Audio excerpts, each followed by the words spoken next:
সম্প্রীতির দেশ, যেখানে হিন্দু, বৌদ্ধ, খ্রিস্টান, মুসলিম বিভিন্ন থেকে একসাথে বাস করছে। আমরা জানি এদেশ একটি স্বাধীন দেশ, সার্বভৌমত্ব দেশ। এদেশ কখনোই কোনো দেশে দাবিদারি করবে না, কোনো গোষ্ঠীর দাবিদারি করবে না। এই দেশটি স্বাধীন হয়েছে লক্ষ লক্ষ প্রাণের বিনিময়ে। বাংলাদেশ একবার নয়, দুইবার নয়, বাংলাদেশ একাধিকবার বিপ্লব করিয়ে এদেশকে স্বাধীন করেছে।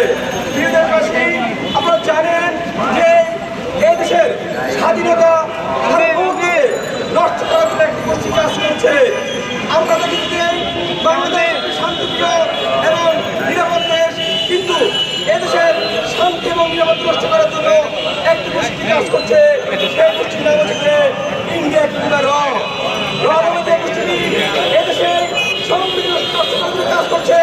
আমরা হুঁশিয়ার করে দিতে চাই, যদি হিন্দুদের মাধ্যমে, রয়ের মাধ্যমে, ইস্কনের মাধ্যমে, সন্ত্রাসী গোষ্ঠীর মাধ্যমে, প্রকৃতির মাধ্যমে তারা যদি বারবার এদেশের নষ্ট করতে চান, তাহলে বাংলাদেশ থেকে রয়ের ইন্ডিয়ার প্রত্যেকটি দলকে,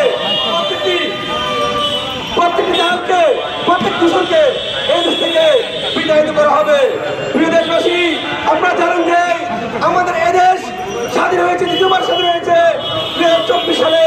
হাজার প্রাণ শহীদের বিনিময়ে হাজার হাজার ভাই আহত হয়েছে, কারো হাত নেই, কারো পা নেই, এখনো হাসপাতালে ভর্তি হয়ে গেছে। কিন্তু যে বিগত সরকার ছিল, স্বৈরশাসক সরকার, আওয়ামী লীগ সরকার, সেই আওয়ামী লীগ সরকার শেখ হাসিনা এই দেশ থেকে পালিয়ে গিয়েও ভারতবর্ষে গুটিবাজি করছে।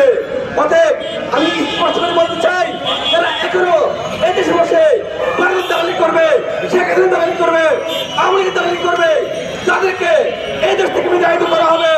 আমাদের প্রাণপ্রিয় শহীদ আমাদের সামনে মালিক ভাই, যিনি প্রাণ দিয়েছেন, তারা প্রাণ দিয়েছেন।